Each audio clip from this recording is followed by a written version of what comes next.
creating a new sequence based on the specification of a particular clip of a clip. So first of all, what is the specifications of our clip? If I'm looking at these clips here and I scroll back and forth here, as I get to the video information. This is what I'm looking for, the specifications of the clip.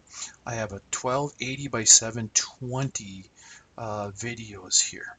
So this is a 16 by 9 aspect ratio. The old standard was 4 by 3. The square TV, the 16 by 9 or increments of it, is the new widescreen. So that's what we're going to set these videos to. We're going to create a new sequence. And so I'm going to come down here in the bottom of the project browser and I'm going to go to new item. I'm going to click on new item. I'm going to pick what kind of a new item. I want a sequence. When I pick up the sequence, you'll see that the default is standard 48 kilohertz. Okay, I want to go to widescreen, and that will give me a 16 by 9 ratio up here, which is perfectly matched to this resolution that I have.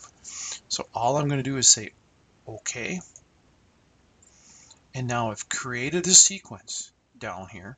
All right, and the first sequence will be 0, 1, 0, 2, etc. We can always rename these, and it's added the sequence in the timeline.